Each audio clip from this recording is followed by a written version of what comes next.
hello viewers আজি আমি এই ভিডিওটোত ভয়েসৰ কেইটামান প্ৰয়োজনীয় নিয়মৰ বিষয়ে আলোচনা কৰিম তো ব্লগ আমি পলম নকৰি ভিডিওটো আৰম্ভ কৰোঁ যেহেতু আমি ভয়েসৰ বিষয়ে আলোচনা কৰিম এই কাৰণে আমি ভয়েস কাক বলে পোনপ্ৰথমে জানি লওঁ ভয়েস মানে হল যদি দুটা বাক্যৰ আকাৰ বেলেগ বেলেগ হয় কিন্তু বাক্য দুটাৰ অৰ্থ একেই বুজায় তেনেহলে এই বাক্য দুটাক ভয়েস বুলি কোৱা হয় ইয়াত আমি ভয়েসৰ সূত্ৰটা ভালদৰে বুজিবলৈ দুটা উদাহৰণ দাঙি ধৰিলোঁ ইয়াত চাওক ভিউয়াৰ্স বাক্য দুটাৰ গঠন বৰ বেলেগ বেলেগ হলেও বাক্য দুটাৰ যি মানে আছে বা অৰ্থ আছে একেই বুজাইছে ইয়াত চাওক ৰাম এটা বাঘ মাৰিছিল ইয়াতো আছে ৰামৰ দ্বাৰা এটা বাঘ মাৰা হৈছিল ঠিক আছে ভিউয়াৰ্স ইয়াৰ পিছত ধাপটো লৈ যাওঁ এতিয়া আমি আলোচনা কৰিম ভয়েসক দুটা ভাগত ভাগ কৰা হৈছে এক্টিভ ভয়েস আৰু পেসিভ ভয়েস এক্টিভ ভয়েস মানে হল কৰ্তৃবাচ্য আৰু পেসিভ ভয়েস মানে হল কৰ্মবাচ্য এতিয়া আমি এক্টিভ ভয়েস কাক বলে জানি লওঁ যদি কোনো এটা বাক্যত সাবজেক্টটোৱে প্ৰত্যক্ষভাৱে ভাৰ্বৰ কাম সম্পূৰ্ণ কৰে তেনেহলে আমি এই বাক্যটোক এক্টিভ ভয়েস বুলি ধৰি ল'ম আৰু ইয়াৰ পিছত আমি পেসিভ ভয়েস কাক বলে জানি লওঁ যদি কোনো এটা বাক্যত সাবজেক্টটোৱে ভাৰ্বৰ কাম সম্পূৰ্ণ নকৰে কিন্তু পৰোক্ষভাৱে থাকে তেনেহলে এই বাক্যটোক আমি পেসিভ ভয়েস বুলি ধৰি ল'ম এই সূত্ৰ দুটা আমি ভালকৈ জানিবলৈ দুটা উদাহৰণ দাঙি ধৰিলোঁ ইয়াত চাওক এইটো এক্টিভ ভয়েস হয় এই উদাহৰণটো পেসিভ ভয়েস হয় প্ৰথম উদাহৰণটো চাওঁ ৰাম এটা বাঘ মাৰিছিল যেহেতু ৰামে বাঘটোক মাৰিছিল সেই গতিকে ৰাম সাবজেক্ট হ'ব আৰু সাবজেক্টটো নিজেই প্ৰত্যক্ষভাৱে বাঘটোক মাৰিছিল সেই কাৰণে এই বাক্যটোক এক্টিভ ভয়েস বুলি কোৱা হয় কিন্তু ইয়াত চাওক বাঘটোক ৰামৰ দ্বাৰা মাৰা হৈছিল সাবজেক্ট বাঘ হয় কিন্তু বাঘটোৱে ভাৰ্বৰ কাম সম্পূৰ্ণ কৰা নাই ইয়াত ভাৰ্বৰ কাম সম্পূৰ্ণ কৰিছে ৰামেহে বাঘটোক মাৰিছিল অৰ্থাৎ ৰামৰ দ্বাৰা বাঘটোক মাৰা হৈছিল বাঘটোক অৰ্থাৎ সাবজেক্টটোৰ নাম মাত্ৰই সাবজেক্ট হয় কিন্তু এই ভাৰ্বৰ কাম সম্পূৰ্ণ কৰিছে ৰামে সেই গতিকে এইটোক আমি পেসিভ ভয়েস বুলি ক'ব পাৰি চাওক ভিউয়াৰ্স কোনো এটা বাক্যৰ সাবজেক্ট ভাৰ্ব আৰু অবজেক্ট উলিওৱাৰ আমি এটা সহজ নিয়ম বনাইছো এই নিয়মকেইটা আপোনালোকক দেখুৱাবলৈ যত্ন কৰিম ৰাম এটা বাঘ মাৰিছিল ইয়াৰ সাবজেক্টটো কোন হয় ইয়াত আমি যদি কোশ্চেন কৰোঁ কোনে বাঘটো মাৰিছিল বা কোনে অবজেক্টটোক মাৰিছিল তেনেহলে আমাৰ উত্তৰটা আহিব ৰামে বাঘটোক মাৰিছিল অৰ্থাৎ ৰামে হয় সাবজেক্ট তাৰ পিছত অবজেক্ট উলিওৱাৰ নিয়মটো হল যে ৰামে কি মাৰিছিল যদি আমি ৰামে কি মাৰিছিল বুলি কওঁ তেনেহলে আমাৰ উত্তৰটা আহিব এটা বাঘ মাৰিছিল অৰ্থাৎ এটা বাঘে হল অবজেক্ট ঠিক আছে ভিউয়াৰ্স তেনেহলে আমি গম পালো যদি কোনে শব্দটোৰ দ্বাৰা একটা কোশ্চেন বনাও তেনেহলে আমাৰ সাবজেক্ট ওলাই আহে আৰু কি বা কাক শব্দটাৰ দ্বাৰা যদি আমি এটা কোশ্চেন বনাও তেনেহলে আমাৰ অবজেক্ট ওলাই আহে ঠিক আছে ভিউয়াৰ্স এতিয়া আমি ভাৰ্ব উলিওৱাৰ নিয়মটো জানি লওঁ প্ৰথমে আমি জানি লওঁ ভাৰ্ব কাক বলে যেটো পদ নহলে বাক্য এটাৰ কাম সম্পূৰ্ণ নহয় সেই পদটোকে আমি ভাৰ্ব বুলি ক'ব পাৰি এই চাওক ভিউয়াৰ্স যদি আমি মাৰিছিল শব্দটো ঢাকি ৰাখো বা বাক্যটোৰ পৰা কাটি দিওঁ তেনেহলে বাকি থকা শব্দকেইটা এটা সম্পূৰ্ণ অৰ্থ প্ৰকাশ নকৰে ইয়াত চাওক ৰাম এটা বাঘ ইয়াত সম্পূৰ্ণ অৰ্থ প্ৰকাশ কৰা নাই ৰাম কেতিয়াও বাঘ হ'ব নোৱাৰে বা মানুহ এজনে বাঘ হ'ব নোৱাৰে সেইকাৰণে এটা সম্পূৰ্ণ অৰ্থ প্ৰকাশ কৰা নাই গতিকে ঢাকি ৰখা শব্দটো হ'ব ভাৰ্ব বা ক্ৰিয়া এতিয়া ভয়েস চেঞ্জ কৰিবলৈ আমাৰ কেইটামান প্ৰয়োজনীয় নিয়মৰ দৰকাৰ হয় এই নিয়মবোৰ আমি এটাৰ পিছত এটাকে আলোচনা কৰিম এক্টিভ ভয়েসটো যদি আমাৰ এছাৰ্টিভ সেন্টেন্সত থাকে তেনেহলে সেই বাক্যটোক বা সেই এছাৰ্টিভ সেন্টেন্সটোক এক্টিভৰ পৰা পেসিভলৈ পৰিৱৰ্তন কৰিবলৈ হলে আমাৰ এই পাঁচটা নিয়মৰ প্ৰয়োজন হয় এই পাঁচটা নিয়ম হল এক নম্বৰটো হল প্ৰথমে এক্টিভ ভয়েসৰ অবজেক্টটো আহি পেসিভ ভয়েসৰ সাবজেক্ট হৈ বহে তাৰ পিছত এক্টিভ ভয়েসটোৰ টেন্স অনুযায়ী এটা বিভাব বহে তাৰ পিছত এক্টিভ ভয়েসৰ ভাৰ্বটো তৃতীয় ৰূপ হৈ বহে তাৰ পিছত 4 নংটো হল এটা বাই প্ৰিপজিশন বহে 5 নংটো হল সাবজেক্ট এক্টিভ ভয়েসৰ সাবজেক্টটো আহি পেসিভ ভয়েসত অবজেক্ট হৈ বহে ঠিক আছে ভিউয়াৰ্স তাৰ পিছত আমি ভয়েস চেঞ্জৰ দ্বিতীয় নিয়মটো লৈ যাওঁ দ্বিতীয় নিয়মটো হল এক্টিভ ভয়েসৰ বিভাৱৰ পৰিৱৰ্তন এই চাওক ভিউয়াৰ্স এক্টিভ ভয়েসটো যদি প্ৰেজেন্ট ইনডিফিনিট টেন্সত থাকে তেনেহলে আমাৰ পেসিভ ভয়েসত বিভাৱ লাগে আৰৰ যিকোনো এটা তাৰ পিছত এক্টিভ ভয়েসটো যদি প্ৰেজেন্ট কন্টিনিউয়াছ টেন্সত থাকে তেনেহলে আমাৰ am being is being are বিংৰ যিকোনো এটা বিভাৱ লাগে তাৰ পিছত এক্টিভ ভয়েসটো যদি প্ৰেজেন্ট পাৰফেক্ট টেন্সত থাকে তেনেহলে আমাৰ হেভ বিন নাইবা হেজ বিনৰ যিকোনো এটা বিভাৱ লাগে তাৰ পিছত এক্টিভ ভয়েসটো যদি প্ৰেজেন্ট পাৰফেক্ট কন্টিনিউয়াছ টেন্সত থাকে তেনেহলে আমাৰ হেভ বিন বিং নাইবা হেজ বিন বিংৰ যিকোনো এটা বিভাৱ লাগে পাষ্ট ইনডিফিনিট টেন্সত যদি এক্টিভ ভয়েসটো থাকে তেনেহলে আমাৰ বিভাৱ লাগিব ওয়াজ নাইবা ওয়্যাৰ পাষ্ট কন্টিনিউয়াছ টেন্সত এক্টিভ ভয়েসটো যদি থাকে তেনেহলে আমাৰ বিভাৱ লাগিব ওয়াজ বিং নহলে ওয়াৰ বিং পাষ্ট পাৰফেক্ট টেন্সত যদি এক্টিভ ভয়েসটো থাকে তেনেহলে আমাৰ বিভাৱ লাগিব হেড বিন পাষ্ট পাৰফেক্ট কন্টিনিউয়াছ টেন্সত যদি এক্টিভ ভয়েসটো থাকে তেনেহলে আমাৰ বিভাৱ লাগিব হেড বিন বিং আৰু তাৰ পিছত যদি এক্টিভ ভয়েসটো ফিউচাৰ ইনডিফিনিট টেন্সত থাকে তেনেহলে আমাৰ বিভাৱ লাগিব shall be will be active ভয়েসটো যদি ফিউচাৰ কন্টিনিউয়াছ টেন্সত থাকে তেনেহলে আমাৰ বিভাৱ লাগিব shall be being will be being active ভয়েসটো যদি ফিউচাৰ পাৰফেক্ট টেন্সত থাকে তেনেহলে আমাৰ বিভাৱ লাগিব shall have been will have been active ভয়েসটো যদি ফিউচাৰ পাৰফেক্ট কণ্টিনিউয়াছ টেন্সত থাকে তেনেহ'লে আমাৰ বিহেভ লাগিব shall have been being will have bin being ঠিক আছে ভিউয়াৰ্ছ তৃতীয় নিয়মটো হ'ল একটিভ ভয়েসৰ ছাবজেক্টবোৰ পেছিভ ভয়েসত আহি অবজেক্ট হৈ বহে মই এটা শৰ্ট ট্ৰিক দি দিওঁ যদি আপোনালোকে এই শৰ্ট ট্ৰিকখিনি মনত থাকে তেনেহ'লে আপোনালোকৰ এই চাৰ্টখিনি মুখস্থ কৰিব নালাগে আপোনাৰ এনেই মনত থাকি যাব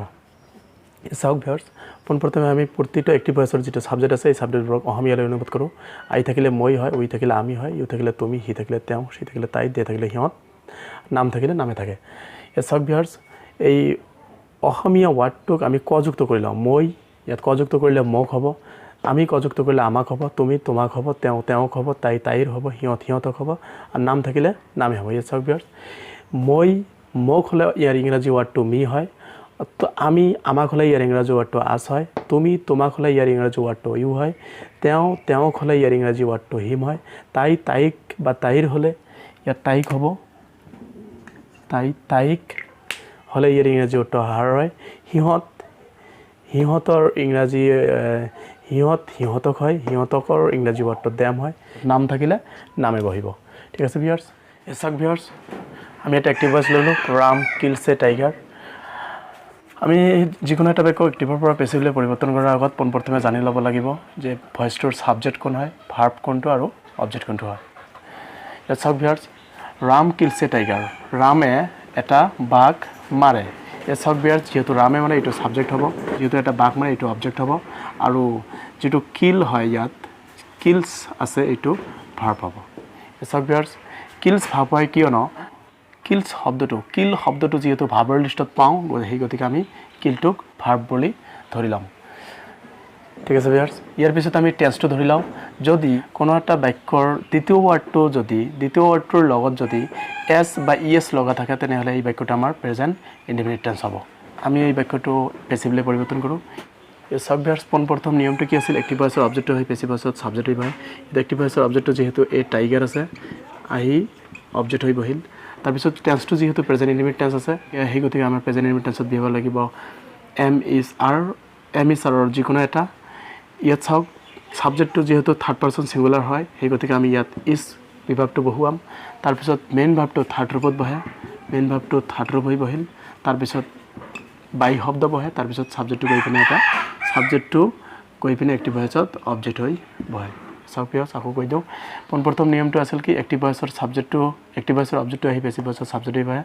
টেন্স অনুযায়ী এটা বিভাগ বহিল মেইন ভাৰ্বটো থাৰ্ড ৰূপ হৈ বহিল এটা বাই প্ৰিপজিশ্যন বহিল তাৰপিছত একটিভ ভয়েসৰ ছাবজেক্টটো গৈ পিনে পেছিভ ভয়েসত অবজেক্ট হৈ বহিল ঠিক আছে ভিউয়াৰ্ছ চাওক ভিউয়াৰ্ছ দ্বিতীয় ভয়েসটো হ'ল the girl is writing a poem now ছোৱালীজনী এতিয়া এখন কবিতা লিখি আছে এই চাওক ভিউয়াৰ্ছ যেহেতু ছোৱালীজনী লিখি আছে সেই গতিকে এইটো ছাবজেক্ট হ'ব আৰু কি লিখি আছে এখন কবিতা লিখি আছে এইটো অবজেক্ট হ'ব আৰু ভাৰ্ব কোনটো হয় যেহেতু ৰাইট শব্দটো ভাৰ্ব লিষ্টত পোৱা যায় এইটো ভাৰ্ব হ'ব এতিয়া আমি চিনি লওঁ টেন্সটো কোন টেন্সত আছে অৰ্থাৎ একটিভ ভয়েসটো কোন টেন্সত আছে যদি আমাৰ আগতে কৈছিলোঁ দ্বিতীয় ৱাৰ্ডটো যদি দি গাৰ্লৰ পিছত অৰ্থাৎ ছাবজেক্টৰ পিছত বা দ্বিতীয় ৱাৰ্ডটো যদি এম ইজ আৰৰ যিকোনো এটা শব্দ থাকে আৰু ভাৰ্বৰ লগত আই এন জি থাকে এম ইজ আৰৰ যিকোনো এটা শব্দ থাকে ভাৰ্বৰ লগত আই এন জি থাকে অৰ্থাৎ ছাবজেক্টৰ পিছৰ ৱাৰ্ডটো যদি এম ইজ আৰৰ যিকোনো এটা ৱাৰ্ড থাকে আৰু ভাৰ্বৰ লগত আই এন জি লগা থাকে তেনেহ'লে এইটো প্ৰেজেণ্ট কণ্টিনিউয়াছ টেন্স হয় তেনেহ'লে আমি প্ৰেজেণ্ট কণ্টিনিউয়াছ টেন্সক ভয়েস চেঞ্জ কৰিম ইয়াত চাওক ভিউয়াৰ্ছ পোনপ্ৰথমে আমি লিখি লওঁ একটিভ ভয়েসৰ অবজেক্টটো আহি পেছিভ ভয়েসত ছাবজেক্ট হৈ বহে টেন্স অনুযায়ী এটা বিভাগ বহিব তাৰপিছত ইয়াত চাওক যেহেতু টেন্সটো প্ৰেজেণ্ট কণ্টিনিউয়াছ টেন্স হয় আৰু ভয়েসৰ বেলেগ আমাৰ বিভাগ লাগিব am being oblique is being oblique R being এই পয়েম যেহেতু ছিংগুলাৰ নাউন হয় গতিকে ইয়াত লাগিব ইজ বিং তাৰপিছত মেইন ভাৰ্বটো থাৰ্ড ৰূপ হৈ বহিব ৰাইট ৰোড ৰাইটেন WRITEN তাৰপিছত এটা বাই প্ৰিপজিশ্যন তাৰপিছত যিটো ছাবজেক্ট আছে এই ছাবজেক্টটো গৈ পিনে অবজেক্ট হৈ বহিব এইটো হ'ল পেছিভ ভয়েস ঠিক আছে ভিউয়াৰ্ছ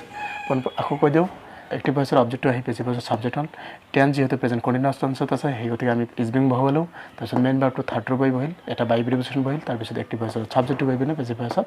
অবজেক্ট হৈ বহিল ঠিক আছে ভিউয়াৰ্ছ